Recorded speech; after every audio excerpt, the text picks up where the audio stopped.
초대교회는 교회가 세워진 지 얼마 지나지 않아서 아나니아와 삽비라 부부 사건을 통해서 아주 비상하고 예외적인 하나님의 심판을 체험했습니다. 이 사건은 마치 구약 성경에서 이스라엘 백성들이 출애굽한 이후에 시내산에 도착했을 때 하나님이 임재하시고 하나님이 임재하신 시내산이 거룩하기 때문에 신성 불가침 구역으로 정하셔서 누구든지 함부로 그 산에 들어왔을 때 죽이신 사건을 상기시킵니다.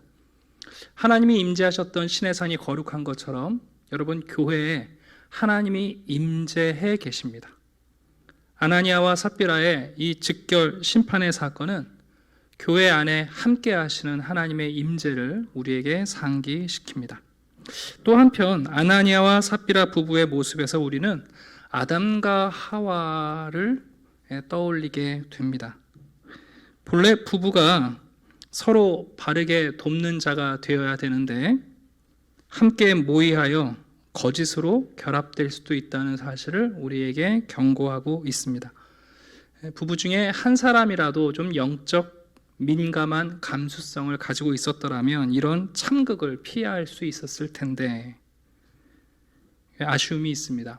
여러분, 부부는 분명히 서로의 약점과 또 서로의 한계를 보충하고 도와주는 관계입니다. 매우 소중한 관계이지요. 그러나 현실 부부를 보면 서로 의논하면 의논할수록 도덕적 또 영적 수준이 하향 조정되는 경향이 나타나곤 합니다. 부부가 함께 논의하면서 더 높은 헌신과 충성이 이루어지면 좋겠는데 대부분은 부부가 함께 모여서 마음을 움직이다 보면 헌신과 충성이 초라한 결단으로 끝나는 경우가 많습니다. 그래서 가치관 수준이 낮은 부부가 부부 사이가 화목하면 지독한 이기주의적인 가정과 부부가 될 가능성이 있습니다. 요즘 우리 시대에 아이들 학대에 대한 뉴스들을 보시는데 그 뉴스를 보면서 여러분들이 그런 의구심을 가질 거예요. 대체 남편은 뭐 했나? 남편이 저럴 때 아내는 뭐 했나? 그런데 여러분, 가치관 수준이 낮은 부부가 친하면 상향 조정되는 게 아니라 오히려 더 지독한 이기적인 가정이 될 수 있습니다. 그런 면에서 아나니아 삽비라 사건을 우리가 상기하면서 우리 성도들은 부부 만족을 위해서 신앙생활의 수준을 하향 조정할 것이 아니라 한쪽이라도 신앙적 결단을 하고 때로는 긴장을 일으킬지라도 생명이 되는 예배와 경건 수준을 유지하셔야 공도 도망에 함께 망하는 불행을 막을 수 있습니다. 우리 시대는 가정이라는 게 또 하나의 우상이 됐어요. 부부의 행복, 부부가 만족하며 사는 것이 우리 시대의 또 하나의 우상이 됐는데, 그러나 여러분, 부부가 함께 만족하려면 자꾸만 도덕적, 윤리적, 하향 평준화되는 경우가 많아요. 그럴 때 우리 신앙의 가정들은 영적 민감함을 가지고 있으셔야 돼요. 하나님께서 아담과 하와가 에덴 동산을 망치는 것은 두고 보셨지만 아나니아와 삽비라가 하나님의 거룩한 교회를 망가뜨리는 일은 참지 않으시고 바로 심판하셨습니다. 이 사건을 통해서 우리가 또 한 가지 기억할 것이 있는데 구약의 하나님과 신약의 하나님이 다른 분이 아니라는 겁니다. 종종 우리도 모르게 구약의 하나님은 무서운 하나님, 죄 지으면 바로 심판하시고 죽이시는 하나님이고, 신약의 하나님은 사랑의 하나님이 아닌가 이렇게 생각할 때가 있습니다.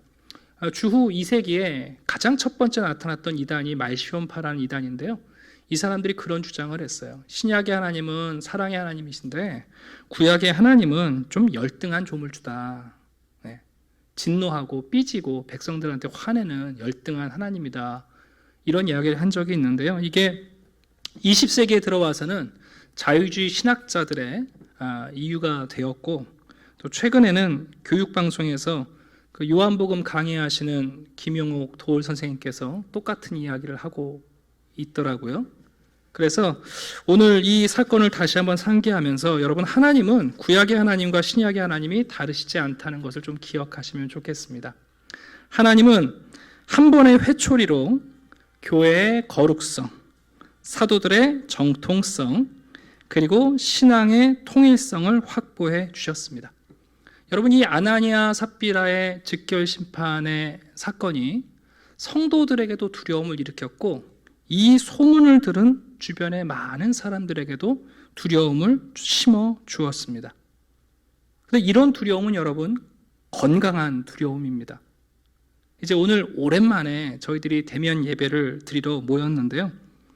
오늘 이 본문을 다시 찾은 이유 중에 하나도 우리가 예배를 그동안 사모하고 오늘 드디어 왔는데, 우리가 예배를 드리려는 하나님은 어떤 하나님이신가? 우리가 지금 어떤 예배를 드리려고 준비하고 나왔는가? 좀 한번 생각해 봤으면 좋겠습니다.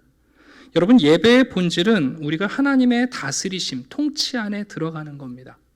그래서 하나님의 명령을 준행할 수 있도록 우리의 직적, 영적, 그리고 감정적, 의지적인 조율을 하는 시간이 예배 시간입니다.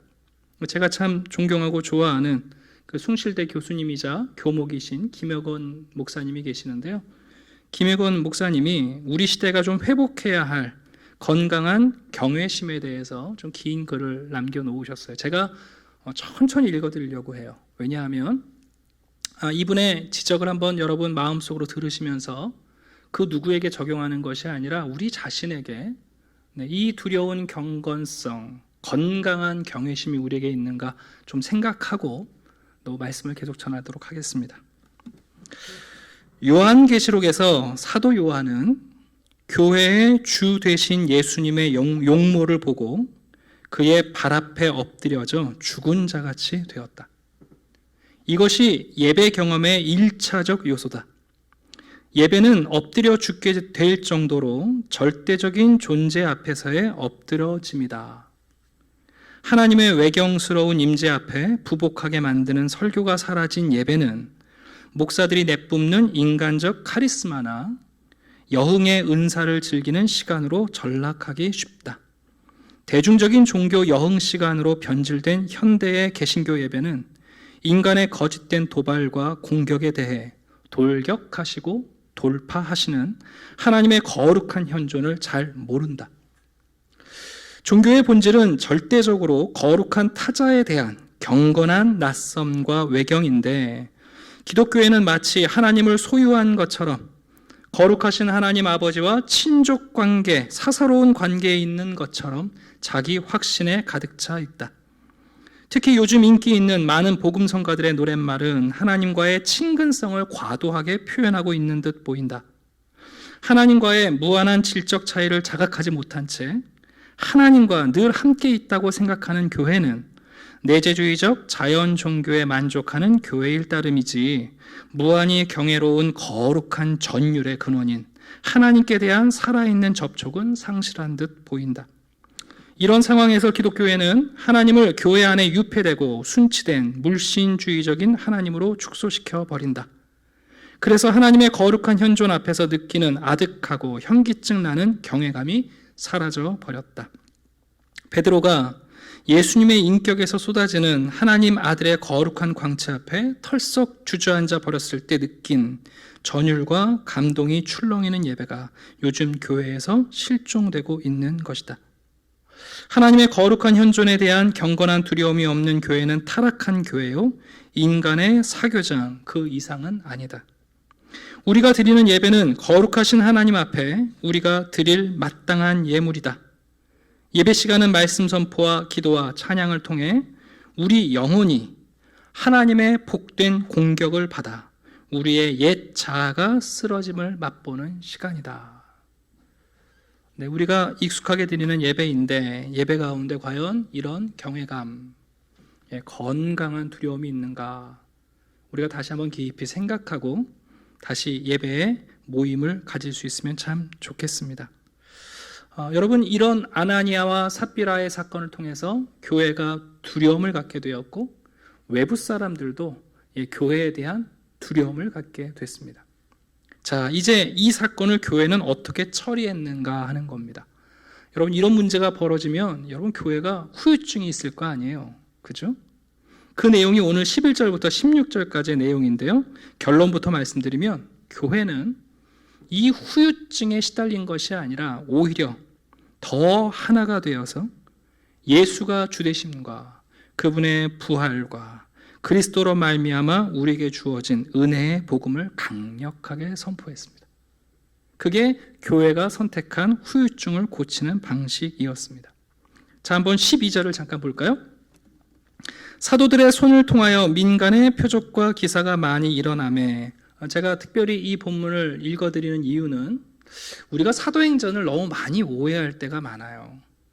예를 들면 12절 같은 경우도 그런데 여기 사도들의 손이라는 말은 안수했다는 뜻이 아닙니다. 히브리적 관용 어법으로요, 사도들의 영향력을 얘기하는 거예요. 그러니까 베드로나 무슨 한두 사람이 아니라 11명의 사도들이 전부다, 이런 기적과 표적을 행했다는 뜻이 됩니다. 그 다음에 민간회라는 말이 나오는데, 이 민간이라는 것은 예수님을 믿지 않는 일반 주민들을 얘기하는 게 아니고요, 헬라어 원어에는 교회 안의 성도들을 얘기하는 거예요. 왜 목사님이 이것을 이렇게 강조하고 있는가? 종종 우리는 이런 생각을 해요. 초대교회 때는 사도들이 나가서 사람들을 치유하고 고치고 기적과 표적을 일으켜서 많은 사람들이 예수 믿고 교회로 들어왔다고 생각하신단 말이에요. 근데 여러분, 이 본문은 그런 의미가 아니라 오히려 성도들이 하나님을 두려워하며 한마음이 되어서 열심히 모이고 예배하고 하나님을 경외할 때 그 주님을 믿는 신앙 공동체 안에서 표적과 기사가 일어났다는 뜻이에요. 네. 많은 분들이 오해하시기 때문에 제가 굳이 설명을 지금 드리는 거예요. 사도들이 기적을 일으켰기 때문에 교회로 들어온 게 아니라 교회 안에 있는 성도들이 믿음의 순수성을 가지고 신앙의 순수성을 가질 때 그 성도들 안에 치유 사건이 일어난 거예요. 기적과 기사가. 그래서 다 마음을 같이 해서 솔로몬 행각에 모였다는 뜻은 사도들이 기적을 베푼 장소가 여기저기 아무 데나가 아니라 성전 안뜰이었다는 사실을 우리에게 가르쳐주고 있어요. 그래서 13절이 그 다음에 이해가 돼요. 그 나머지는 예수 그리스도를 주로 고백하는 그 사람들 말고 그 나머지 사람들은 감히 그들과 상종하는 사람이 없었어요. 호기심은 있어요. 나도 들어가 보고 싶어요. 저 안에 들어가면 기적과 표적이 일어난다? 나도 들어가서 한번 맛보고 싶어요. 그러나 감히 예수 그리스도를 믿지 않는 사람들이 그 공동체에 들어갈 생각을 못한 거예요. 두려워서. 그러나 그렇다고 해서 비하하거나 폄하하는 게 아니라 백성들이 그들을 칭송해요. 야, 저들이 서로 사랑하는 걸 봐라. 자신의 소유를 팔아서 서로 구제하는 것을 봐라. 저들의 공동체 안에서 하나님의 기적이 일어나는 것을 봐라. 호기심도 생기고 들어가고 싶지만 감히 들어갈 수가 없는 거예요. 여러분, 이 말씀이 왜 중요하냐 하면 우리 시대에 우리가 기억할 것은 세상의 능력 전도라는 것이 어떤 기적과 표적을 통해서 교회 안으로 사람들을 이끌고 들어오는 것이 대단한 전도의 방식으로 생각하지만 초대교회는 그렇게 전도하지 않았다는 거예요. 오히려 주 예수 그리스도를 믿는 사람들이 마음을 같이하여 모였을 때 그 안에 여러분, 하나님이 기적과 표적을 행하셨고 교회 바깥에 있는 사람들이 그 소문을 듣고 그것을 보면서도 감히 들어올 수가 없었던 거예요. 자, 15절 한번 볼까요?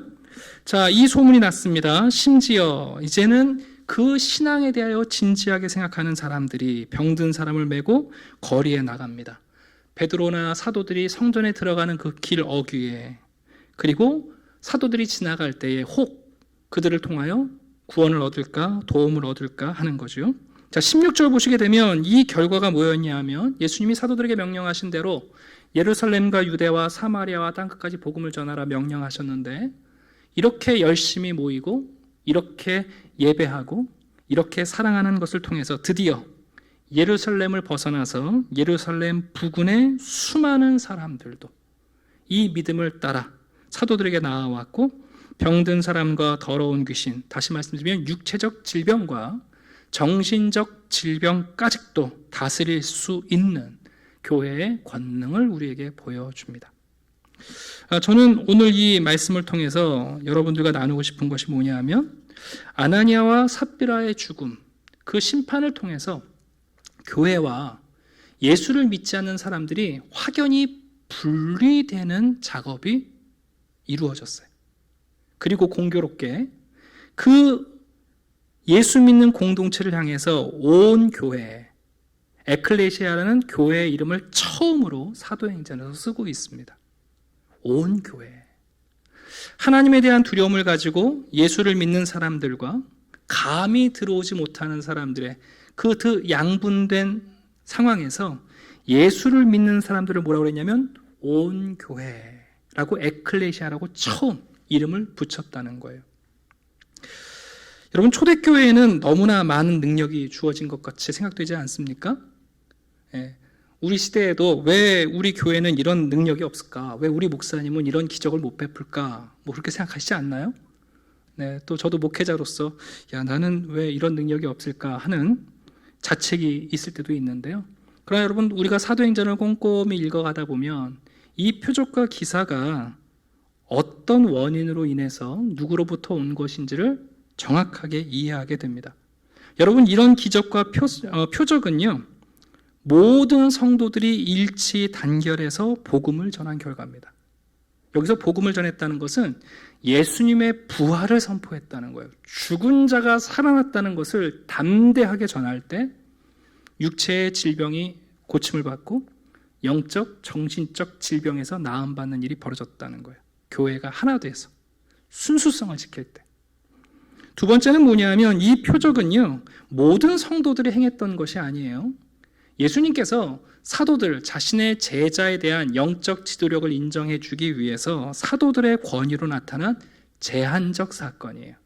다시 말씀드립니다. 사도들이 아무 데서나 기적을, 표적을 행했던 게 아니라 함께 모여있는 성도들의 공동체 안, 성전 안이었고요. 그것도 이 사건도 한시적이었어요. 그리고 가장 중요한 게 있는데 이 표적과 기사는 사실은 성도들과 사도들이 마음을 모아 기도한 결과라는 거예요. 여러분, 우리 앞에 있던 4장 29절 한번 잠깐 볼까요? 사도행전 보시죠. 좀 오래돼서. 사도행전 4장 29절을 보게 되면 초대교회가 박해에 맞닥뜨렸을 때 교회가 어떻게 했냐면 기도로 대응했잖아요. 그때 사도와 성도들이 이렇게 기도했어요. 주여, 이제도 그들의 위협함을 굽어보시옵고 또 종들로 하여금 담대히 하나님의 말씀을 전하게 하여 주시오며 손을 내밀어 병을 낫게 하시옵고 표적과 기사가 거룩한 종 예수의 이름으로 이루어지게 하옵소서 하고 기도했어요. 그러니까 이제 나타난 이 표적과 기사는 바로 성도들과 사도들이 함께 마음 모아 기도한 하나님의 응답이에요. 더더군다나 이런 역사는 사도들이 진행했던 것이 아니라 하나님께서 허락하신 기적과 이적이라는 사실을 깨닫게 됩니다. 제가 오늘 여러분과 드리고 싶은 것은 우리는 코로나19 상황 가운데 있습니다. 꼼짝 못하는 교회의 모습을 갖고 있는데 여러분, 어떻게 우리가 이런 질병과 바이러스와 또 그 질병으로 인해서 우리에게 주어지는 정신적 폐해들을 극복할 수 있을까?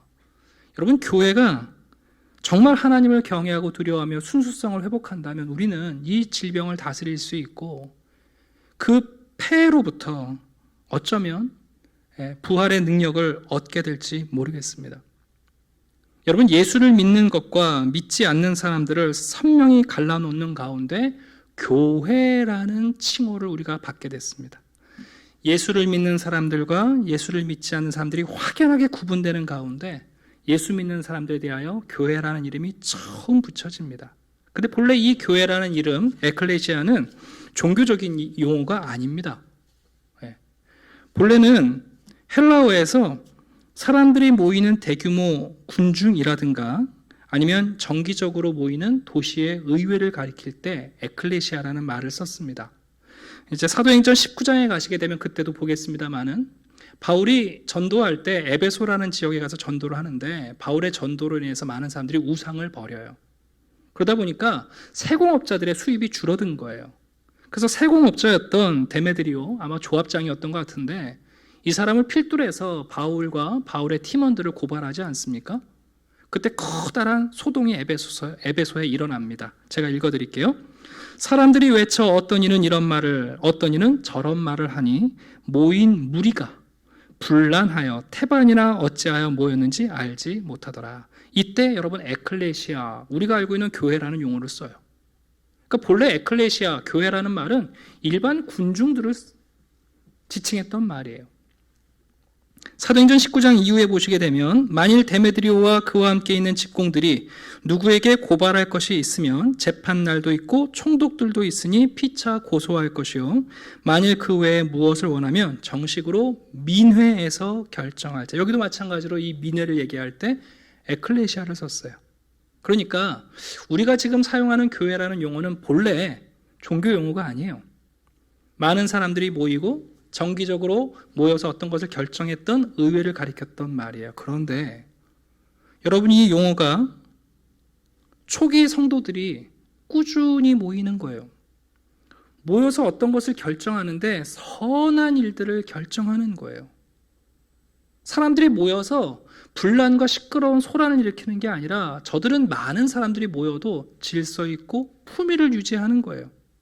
그럴 때 사람들이 교회 성도들의 모임을 향해서 에클레시아라는 용어를 쓰기 시작했고, 불과 얼마 못 가서 에클레시아라는 일반 단어는 종교적 용어, 특별히 예수 그리스도를 따르는 사람들의 무리를 지칭하게 됐어요. 참 아름다운 이름이에요. 그래서 나중에 스데반이 사도행전 7장에서요 죽어가면서 그가 설교를 하지 않습니까? 스데반이 설교를 하면서 너희 조상 이스라엘 백성들이 애굽에서 나와서 하나님의 신의 산에 모여서 그때 하나님의 말씀을 듣는 모임을 얘기할 때 스데반이 에클레시아라는 말을 써요. 구약에서도 하나님의 백성들이 있었고 신약에서도 하나님의 백성이 있었다. 그런 면에서 우리는 흩어지나 모이나 온 교회 에클레시아예요. 여러분, 성경에 보시게 되면 우리 예수 믿는 사람들을 지칭하는 다양한 용어가 있습니다. 제가 오늘 한 7가지 정도를 쭉 소개해 드리려고 하는데 한번 하나하나씩 들으면서 교회인 우리, 그리스도인 우리의 정체성을 한번 다시 생각해 보는 거예요. 첫 번째, 성경은 예수 믿는 사람들을 서로 형제와 자매라고 부릅니다. 본래 이 형제와 자매라는 호칭은 유대인들이 자기 동족 간에 붙였던 호칭이에요. 유대인들이 너도 유대인이냐? 우린 형제다. 이럴 때 썼던 말인데 누가복음 8장에서 예수님께서 이렇게 말씀하십니다. 누가 나의 형제며 누가 나의 자매들이냐? 하나님의 뜻대로 행하는 자들이 곧 나의 형제요 나의 자매다. 그 예수님의 이 가르침 때문에 그리스도인들은 가족이나 동족이 아닐지라도 예수 그리스도를 구주로 믿고 그리고 동일한 믿음의 확신과 가치 그리고 하나된 목적을 가진 사람들을 부를 때 형제와 자매라고 불렀어요. 우리가 모여서 교인들을 보면서 형제님, 자매님 할 때는 우리가 전부 다 예수 그리스도를 믿는 사람들이라는 뜻이에요. 고향이 같기 때문이 아니에요. 동네가 같기 때문이 아니에요. 우리가 동일한 확신과 동일한 가치와 동일한 목적으로 하나 되었기 때문에 서로를 형제와 자매로 부르는 거예요. 또 신약 성경은 그리스도인들을 신자들이라고 표현합니다. 이 용어는 왜 생겼냐 하면 예수를 따르지 않는 사람들이 볼 때 예수 믿는 사람들의 삶이 설명이 안 되는 거예요. 자기 소유를 팔아서 가난한 사람들을 구제하고 자기 목숨을 내어주면서 누군가를 사랑하는 것, 이게 설명이 안 되는 거예요. 왜 저 사람들은 저렇게 사는가? 그럴 때 붙인 이름이 저 사람들이 믿는 것이 저 사람들의 행위의 이유다. 그래서 신자들, 믿는 사람들, 저들은 우리와 다른 것을 믿는 사람들, 그럴 때 신자들이라는 칭호를 썼어요. 그러니까 우리가 나는 믿는 사람입니다 라고 표현할 때는 내 삶에 벌어진 근본적인 변화의 이유를 얘기할 때 나의 믿음을 그 근거로 드는 거예요. 제가 왜 이렇게 하는 줄 아십니까? 제가 왜 이렇게 사는 줄 아십니까? 제가 믿는 사람입니다. 당신이 믿는 것과 내가 믿는 것이 다른 사람입니다. 세 번째, 성경은 그리스도인들의 모임을 무리나 회중이라고 표현할 때가 있습니다. 이것은 일단한 지역에 있는 예수 믿는 사람들이 그 믿음을 인해서 한자리에 모일 때 회중과 무리라고 표현합니다. 네 번째는 우리들이 잘 아는 호칭이에요. 제자들이라는 호칭을 써요. 그 제자들이라는 호칭을 쓸 때는 어떤 의미가 있냐면 예수님과 그 사람 가운데 있는 연속성을 얘기해요. 그 사람이 예수 그리스도에게 배우고 예수님의 가르침을 공부하고 예수님의 삶을 그대로 따르려고 할 때, 예수님과 저 사람 사이에 있는 연속성을 얘기할 때, 야, 제자들이다, 이렇게 표현했던 거예요. 또 예수 믿는 사람들을 뭐라고 표현했냐면 그 길을 따르는 사람, 그 도를 따르는 사람, 이렇게 표현하기도 했는데, 이것은 이사야 40장에 보게 되면 이사야가 일종의 예언을 했어요. 하나님께서 바벨론 포로에서 우리를 회복하실 때 하나님이 다시 돌아오는 길을 내신다. 하나님은 길을 내시는 분이다. 그러니까 우리가 그 길을 걸어와야 된다, 그런 예언을 했는데, 세례 요한이 자신의 사역을 규정할 때 나는 그 길을 예비하는 사람이다, 이렇게 규정했거든요. 그런 면에서 우리 성도들을 그 도를 따르는 사람, 그 길을 걷는 사람이다라고 표현할 때는 우리가 하나님의 여정에 동참하고 있고 소망을 바라보며 현재 진행형으로 걷고 있다는 의미가 있어요. 자, 한 가지 더요. 예수 믿는 사람들을 성도들이라고 표현하는 장면이 많이 나와요. 특별히 서신서에 보면 사도들이 편지를 쓸 때 교인들을 향해서 성도들이라고 표현을 해요. 이것은 구약에서 하기오스라는 말인데요. 여러분, 구약에서는 하나님의 백성들이 있는데 그 백성들 가운데 더 특별히 헌신된 사람들을 얘기할 때 성도, 거룩한 자라고 불렀어요. 그러니까 사도들이 이 용어를 교인들에게 붙일 때는 우리들이 하나님께 특별히 헌신된 사람들, 하나님께 더 특별히 자신을 내어드리는 구별된 사람이라는 의미를 담고 있습니다. 나머지 한 가지 호칭은 좋은 호칭은 아니에요. 더들로라는 사람이 바울을 고발할 때 썼던 표현인데, 나사렛 사람들, 그런 표현이에요. 이것은 예수 그리스도를 믿지 않는 사람들이 예수님을 따르는 사람들에게 붙였던 호칭이에요. 예수라는 이름이 아주 흔한 이름인데 그 중에서도 절대 메시아일 수 없는 나사렛 예수를 쫓는 사람들을 향해서 나사렛 사람들, 이렇게 붙였어요. 이것은 예수님을 믿지 않고 우리를 적대하는 사람들이 우리에게 붙이는 일종의 편파적인 표현일 수 있습니다. 여러분, 오늘 사도행전은 우리의 믿음이 순수해질 때 불가피하게 하나님에 대한 두려움이 우리와 예수 그리스도를 믿지 않는 사람들을 확연히 분리합니다. 그 분리되는 순간 예수를 따르는 사람들에 대하여 온 교회라고 부르기 시작했어요. 여러분들은 모여서 교회이시고 흩어져서도 교회이십니다. 우리가 교회라는 사실을 기억하는 것이 왜 이렇게 중요한가?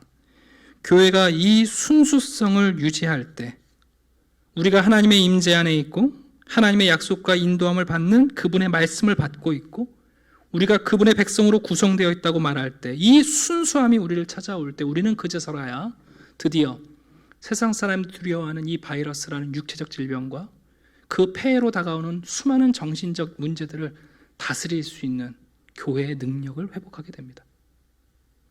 교회가 능력이 없어서 부흥이 안 되는 게 아니라 교회가 본질적인 순수성을 잃어버릴 때 우리는 진짜 세상을 이길 수 있는 능력을 상실하는 거예요.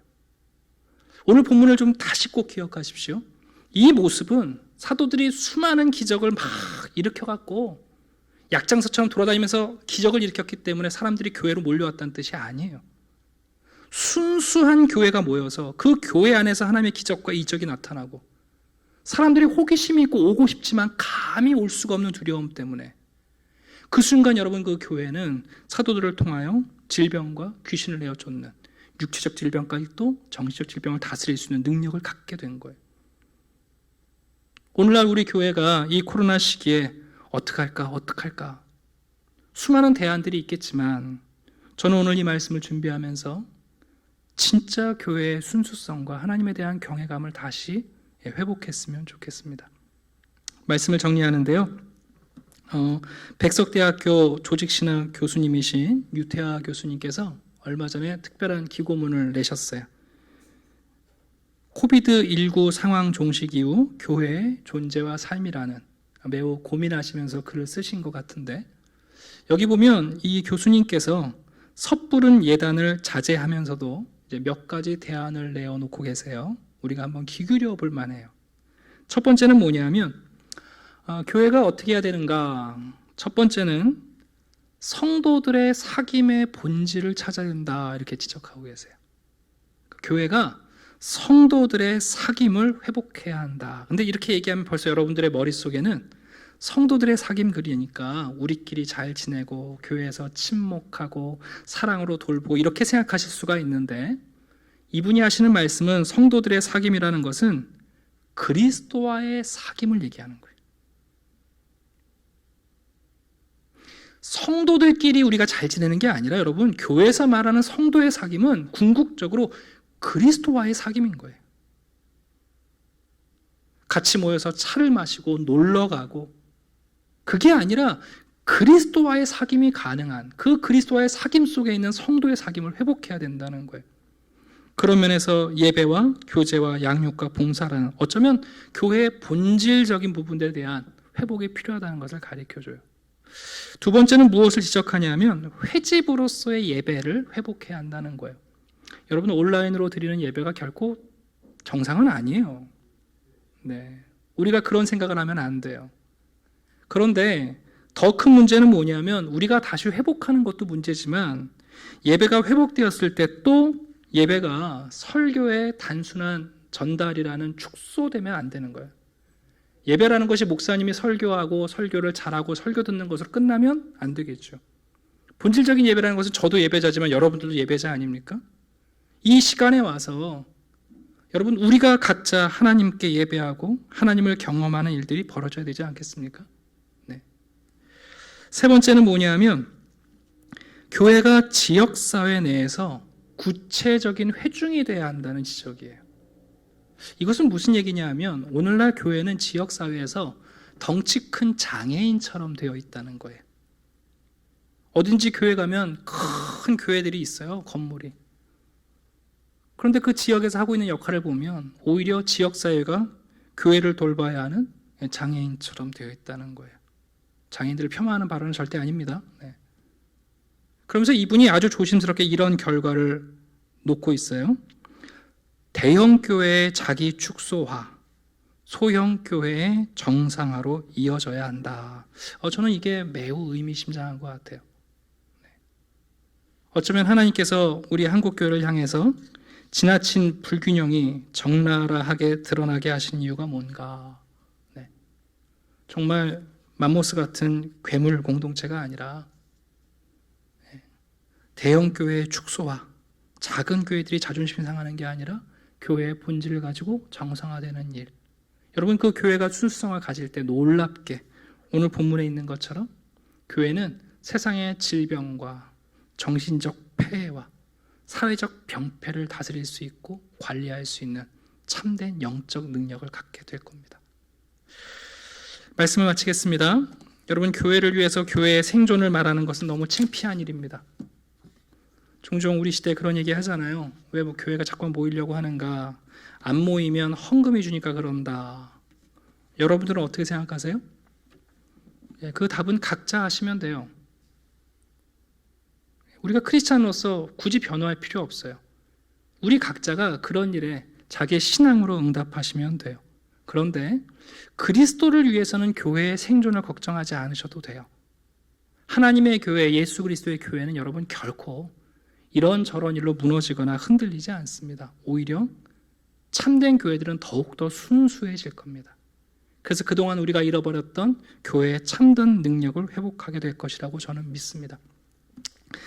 기독교 교회는 오랫동안 주일날 해야 할 일이 여러 가지가 있다고 가르쳤어요. 주일날은 예배하는 날이기도 하지만 사실은 서로 돌아보며 사랑과 선행을 격려하고 안식하는 날이라고 가르쳤어요. 주일날 예배를 못 드렸다고 너무 아쉬워하지 마세요. 주일날 할 일이 아직도 많이 남았어요. 사랑으로 선행하고 서로를 격려하는 일. 주일날 안식하는 일도 우리가 주일에 해야 할 일이에요. 그러니까 예배는 우리가 주일날 해야 할 여러 가지 그리스도인의 삶 가운데 일부분일 수 있어요. 부디 여러분의 예배의 갈증을 가만 놔두지 마시고 사랑과 선행으로 서로 격려하고 돌아보는 일로 더 적극적으로 채워가시기를 주님의 이름으로 축원합니다. 기도하겠습니다.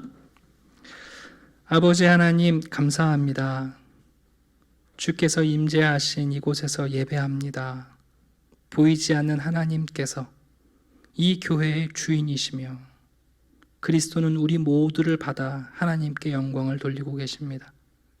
이 건강한 두려움, 경외감으로 예배하게 하여 주시옵소서. 우리가 예수를 믿음으로 결과적으로 우리에게 닥치는 참된 분리, 그 분리된 공동체에 교회라는 이름을 붙여주셨습니다. 세상에서 흔한 이름이지만 이제는 교회의 독특한 모임이 이 이름을 점유하고 우리가 때로는 성도로, 때로는 형제와 자매로, 때로는 제자로 하나님 부름을 받으며 우리에게 맡겨진 사명을 감당하고 있습니다. 이 시대에 다른 그 무엇보다 교회의 순수성을 회복하는 교회가 되게 하시고 흩어져 교회로 살아가는 성도들에게도 이 복음의 순수성을 통하여 질병을 다스리고 정신적 폐해와 사회적 병폐를 다스리는 능력을 회복하게 도와 주시옵소서. 하나님이 이 일에 온 교회가 모여 함께 기도하게 하시고 더욱더 예수의 부활을 증거하며 믿음으로 일어설 수 있도록 우리 모두를 붙잡아 주시옵소서. 감사드리며 예수 그리스도 이름으로 기도드립니다. 아멘.